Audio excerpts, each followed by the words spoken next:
Nuestro próximo invitado, un experto en todo este tipo de cuestiones tecnológicas, de la internet, de inteligencia, profesor, consultor del gobierno, acaba de regresar de un viaje por avión desde Asia, que tiene que haber estado 15 o 16 horas en el aire, y aún así ha tenido la gentileza de atendernos en el día de hoy. Se trata del doctor Luis Noguerol.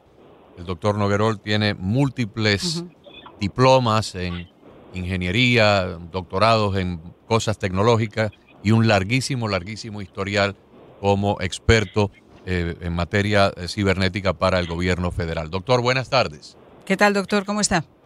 Muy bien, muy buenas tardes, Agustín y Mariana. Un placer muy grande estar de vuelta. Le echaba menos a mi ciudad después de casi 4 meses. 4 meses en Asia, trabajando, ¿no? Trabajando, estaba en la embajada de Malasia y después estuve en la embajada de Singapur, Vietnam, que me deportaron a propósito. Un día le comento con calma y después estuve en Japón y la última fue Tailandia. O sea, en las embajadas de los Estados Unidos en esos países. Sí, en la embajada de los Estados Unidos. Ya. Profesor Noguerol, ¿qué le parece esta noticia?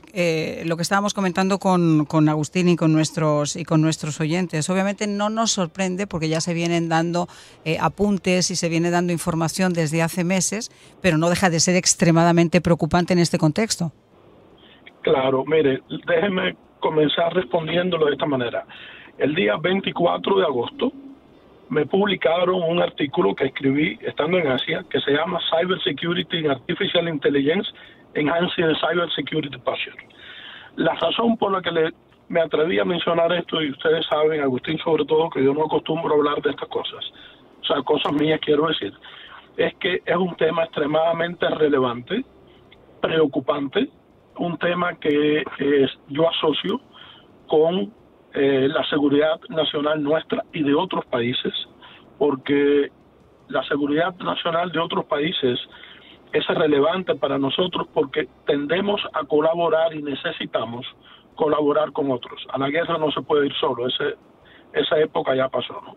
Así que el tema de que China, de que haya salido la noticia ahora, de nuevo, este artículo lo publiqué hace menos de un mes, indica que no estaba equivocado, que es un tema muy preocupante, que el gobierno de los Estados Unidos está muy atento, que siempre he dicho cuando voy ahí los visito, que nosotros seguimos a la punta, pero la posición es relativa, podemos quedarnos atrás en cualquier momento.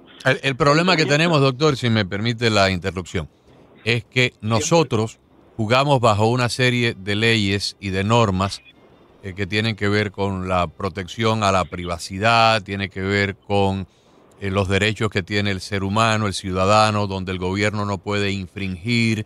Tenemos un montón de limitaciones que tienen inclusive que ver con presupuestos. Los gobiernos cambian de un republicano a un demócrata, las prioridades cambian. Ahora mismo tenemos un cierre abocado ahí al gobierno dentro de 45 días y el presupuesto no se alcanza.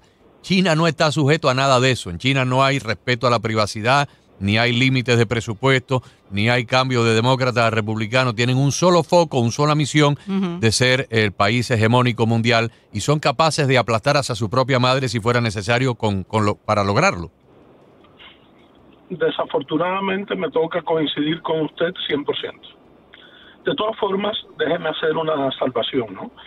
En Estados Unidos no tenemos regulaciones en este punto todavía con temas de inteligencia artificial. La vez que esto ocurrió fue en mayo. Yo no sé si después de eso fui con ustedes, pero yo fui uno de los 100 expertos del país que estuvimos conversando el tema oficialmente.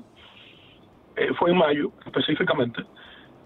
Así que nosotros todavía nos queda un camino grande por andar en temas regulatorios, pero nada que comparar con el gobierno de China. Le voy a hacer un comentario ahora más fresco y con mucho más sentido de causa. En estos países que visité, que todos tienen muy buenas relaciones con China, también se han dado cuenta el peligro que representa China desde el punto de vista de tecnología y ciberseguridad específicamente para ellos. Es un tema que no pensé encontrarme en esta visita, pero me llamó mucho la atención. ¿no? Porque de hecho son socios comerciales de primera línea. Las relaciones entre los países asiáticos, yo nunca lo había experimentado en persona, me llamaron muchísimo la atención. Es increíble el nivel de colaboración que existe entre ellos, entre los países. Yo tuve la oportunidad de estar en Malasia con el primer ministro, con Anwar. Tengo algunas fotos, algunas fotografías quiero decir. Después estuve mucho tiempo en la Agencia de Seguridad Nacional, sentándome en la oficina del director de la agencia, con el que también tengo algunas fotos. Y le comento esto porque ellos, estos países, a pesar de ser socios comerciales muy cercanos a China, comienzan a darse cuenta que también están teniendo un problema y que va a crecer ese problema. Y como consecuencia, los países inteligentes y democráticos, cuando pueden, toman medidas, y yo creo que están comenzando a dar los primeros pasos. Es un tema extremadamente preocupante. El caso de China. China se ha convertido en un gran problema para todo el mundo. Uh-huh. No es en temas de ciberseguridad o tecnología, es en todos los temas.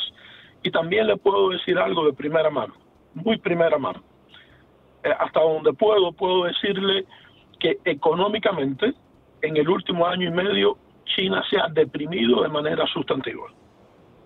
Sí, eso es algo que viene a jugar a nuestro favor y a favor de Japón, claro, y de Vietnam y de Filipinas y de todos los países que están bajo amenaza de China en la cuenca del Pacífico. El debilitamiento interno de China, su crecimiento anual del Producto Interno Bruto se ha contraído.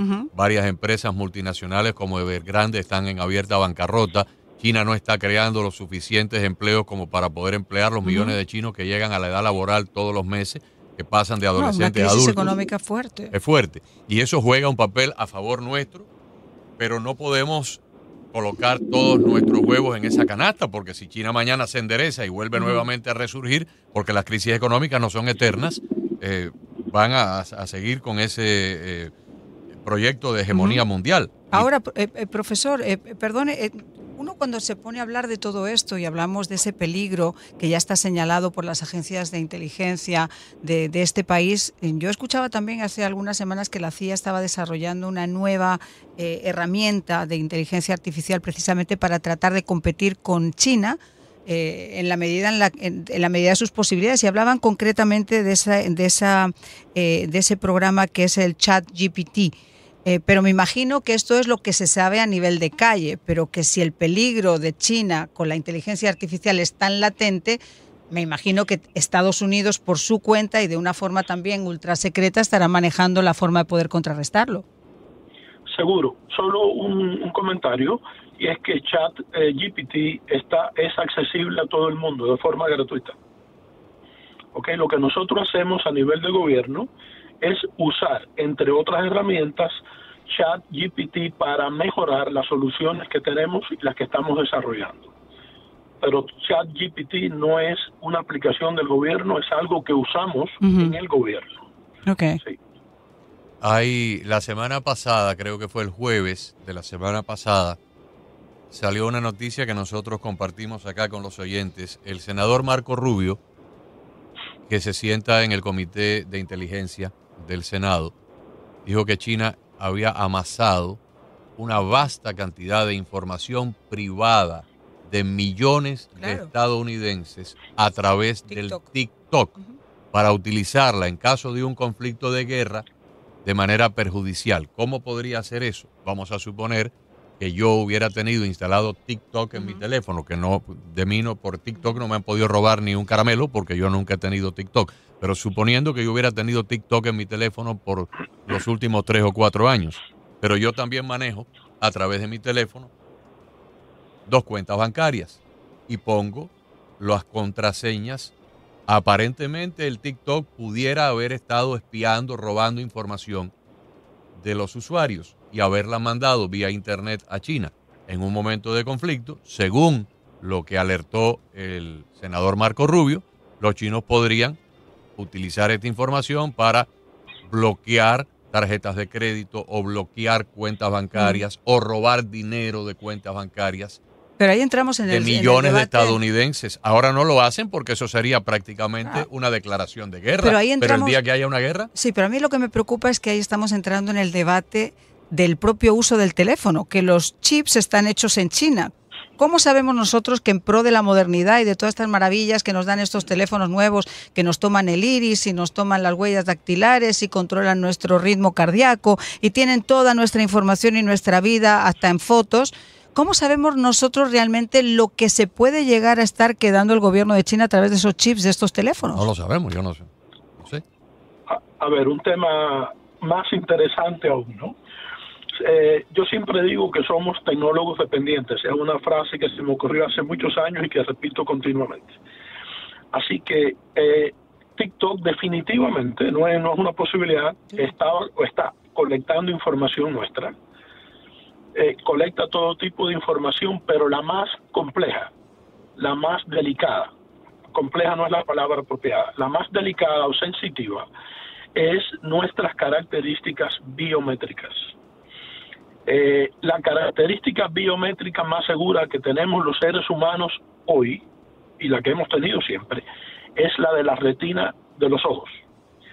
TikTok usa el mejor o los mejores algoritmos de inteligencia artificial de todas las aplicaciones que existen, no solo de aplicaciones de comunicación social, ¿no? Y eso implica que nosotros, de forma voluntaria, decidimos entregarle a TikTok de forma gratuita nuestra retina, la información de nuestra retina. Para los que han seguido el tema o tienen una idea de qué son las características biométricas, que son las que nos diferencian entre los seres humanos, como las huellas dactilares, etcétera. Hace muchos años las huellas dactilares eran seguras. Hace 12, 13 años, los estudiantes míos de la Universidad de Miami en ese momento pudieron hackear la huella dactilar de alguien en 13 minutos. El video se subió a YouTube. Wow. Así que las huellas dactilares ya no son efectivas, razón por la que en casi ningún lugar ya se usan las huellas dactilares solas. Cuando usted va al aeropuerto, a un departamento de inmigración, usualmente primero le tiran una foto y después pone las manos. ¿Ok? ¿Para qué? Para que haga un match entre las dos cosas. Uh-huh. Bueno, nosotros decidimos de manera voluntaria, los que tienen TikTok, entregarle nuestra identidad personal, la más segura que teníamos, a TikTok. ¿Por qué? No puedo explicarle, yo no lo entiendo, yo no tengo redes sociales, ahí Agustín sabe, pero es un tema muy complicado. Los chips no solo se hacen en China, China es el segundo manufacturador de chips, el tercer fabricante de chips es Malasia, justamente. Yo estuve en la fábrica de Penang, que me invitaron a que yo diera una conferencia, y me mostraron el proceso de los chips. En febrero de este año, del 2023, la administración actual hizo un release de un memorándum que específicamente es para la asociación con terceros y las medidas a tener en cuenta para cuando se adquieren nuevas tecnologías. O sea, el tema de los chips ya es preocupación, pero existe algo desde febrero de este año. Ya está regulado, ya sabemos qué cosa no queremos que vengan en los chips. Y le explico algo muy rápido, ¿no? Fue una experiencia única, porque me enseñaron toda la fábrica, la más grande de Penang, que es la del país, o sea que son la tercera fábrica del mundo, y producen 150,000 chips de diferentes tipos cada 8 horas. Producen casi 500,000 de chips en 24 horas y solo tienen 77 trabajadores en una fábrica, en la más grande del país entero. Lo demás lo hacen con robots, ¿no? Todo está robotizado, todo está automatizado. De la fábrica del interior no tengo fotografías, pero de las partes exteriores sí. Un día se las comparto, Agustín. Pero es un tema extremadamente preocupante, pero de nuevo, la ventaja es que el gobierno federal, la Casa Blanca, en febrero de este año hizo el memorándum, y es un memorándum enforceable, ¿no? Que hay que seguir, querramos o no querramos. Y eso implica que hay muchas compañías tecnológicas que ya no pueden hacer negocios con el gobierno, un esfuerzo que comenzó la administración de Donald Trump para ser honestos, y que este gobierno ha continuado, y es el tema, por ejemplo, de tecnologías como Huawei, que es número 1 en Asia, y ya aquí no se puede tener dispositivos Huawei en el gobierno federal de ninguna manera. Así que en eso sí se están dando pasos. Doctor, y en la industria privada, por ejemplo, los operadores de Internet como Yahoo, como AT&T, los proveedores de Internet, las compañías eléctricas como Florida Power and Light, las compañías de California, las compañías que dan servicio a la cuenca de los Grandes Lagos allá en Illinois y en Michigan, estas compañías que son privadas y que hoy operan toda su red, no solo la red de producción electrogénica, sino también la red de interconexión en el grid nacional, donde se compran y se venden kilovatios de una empresa a otra cuando hay necesidad o cuando hay un excedente. Esos controles todos funcionan con Internet. Están completamente entrelazados. ¿Hasta qué punto estas compañías privadas están gastando los millones de dólares necesarios para crear una cortina invisible, una muralla total de protección, y que en un momento dado desde China, desde Corea del Norte, desde Irán, no nos dejen a oscuras? Queda mucho por hacer, Agustín. Queda mucho por hacer. El sector privado no está regulado. La regulación nos aplica solo a nosotros, en el gobierno federal. Y de nuevo, está en el lugar desde el mes de febrero. Pero el sector privado no está regulado en ese sentido. Uno, dos, el sector privado usa Huawei. Nosotros lo usábamos, no en mi operación. A mí nunca me ha gustado Huawei, así que yo tengo otras tecnologías, pero hubieron otros departamentos del Departamento de Comercio, que usted sabe que es para el que yo trabajo normalmente, que tuvieron que hacer cambios a una velocidad increíble, ¿no? A mí no me afectó mi operación personalmente, a la operación que yo manejo, pero son dispositivos que se ha probado más de una vez que definitivamente usan los backdoors que tienen para, se lo mandan al gobierno de China, pero en el otro lugar está la calidad de los equipos. Tenemos que reconocer que los equipos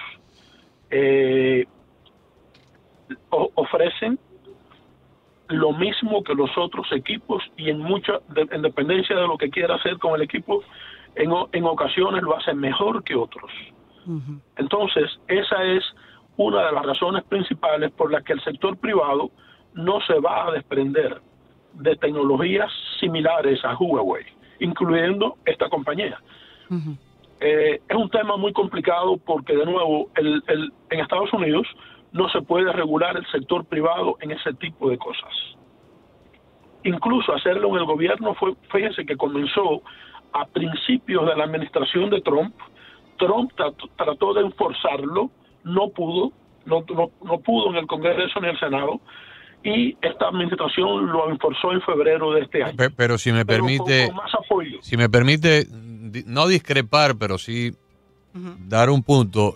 Si el gobierno federal, a través de los años, ha sido capaz de obligar a los gobiernos locales, por ejemplo, a un mínimo estándar de purificación del agua potable y a un mínimo estándar de purificación de las aguas negras o sucias para su vertido al mar o su vertido a los mantos freáticos, y nos exige cierto nivel de purificación que todo el mundo tiene que cumplir.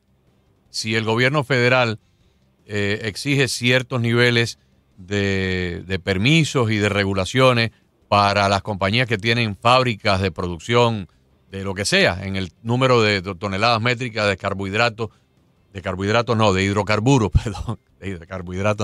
hidrocarburos que pueden contaminar la atmósfera. O sea, hay ciertas regulaciones que regulan la industria del aluminio, la industria del acero, todo esto. Yo creo que el gobierno federal podría aprobar una regulación donde las compañías eléctricas tengan que invertir un mínimo de dinero en protecciones de sus redes, porque esto es parte de la seguridad nacional. O sea, si se queda a oscuras una gran zona del país que afecta a 50, 60, 80 millones de personas, van a morir muchísima gente atrapados en elevadores, personas que necesitan un aparato eléctrico para poder respirar o para diálisis de un riñón. Esto es algo muy grave. Y si el gobierno federal es capaz de regular muchísimas otras cosas, yo creo que también puede meter mano ahí por un túnel de seguridad nacional. Sí, pero déjeme le explico algo. Yo coincido con usted en términos de la criticalidad del tema, ¿no? Obviamente, sí. Ahí no puedo hacer otro comentario. Claro, pero déjeme explicarle. Las plantas nucleares, como por ejemplo Turkey Point, todas las plantas nucleares en Estados Unidos están reguladas por el gobierno federal, sin excepción. O sea, que la legislación, el memorándum, que salió desde febrero y que ya está en práctica desde que salió, incluye ese tipo de organizaciones. O sea, Turkey Point no puede usar Huawei anymore. No lo puede usar más, disculpe. ¿Ok? Entonces, las organizaciones que están asociadas al gobierno federal no pueden usar ese tipo de tecnología desde el mes de febrero. Costó muchísimo en términos de dinero, un esfuerzo incalculable en términos de trabajo, pero se eliminó completamente la tecnología y de nuevo se le aplica a las plantas nucleares también. El sector privado lo sigue usando, no es solo por una cuestión de precio, porque para nada los dispositivos Huawei son baratos, cero, pero lo sigue usando porque desde el punto de vista de performance funciona muy bien, son extremadamente estables, el software no falla, o sea, son dispositivos estables, definitivamente lo son. No podemos decir una cosa diferente, ¿no?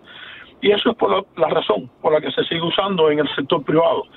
El hecho de que el gobierno pueda regular ese tipo de detalles que definitivamente tienen implicaciones en la seguridad nacional es complicado porque aquí hay un grupo también de lobistas que, como pasa en la ciudad o en el condado, ¿no? Sí. Que se dedican a defenderlos. Y ahí estamos hablando de sumas multimillonarias. No, esa gente con todo el dinero que tienen son capaces de contratar una legión de cabilderos, eso lo sabemos. Por eso. Entonces, se complica. Mire, le estoy explicando que Trump, la administración de Trump, trató de hacerlo.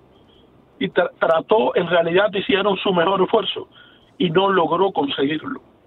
No lo logró. No tuvo tiempo suficiente. 4 años después. No tuvo el apoyo que necesitaba de nadie. Ni el tiempo. Ni del Partido Republicano, ni mucho menos del Demócrata. Bueno. Bueno. Doctor. Pues muchísimas gracias. Muchas gracias. Sin duda.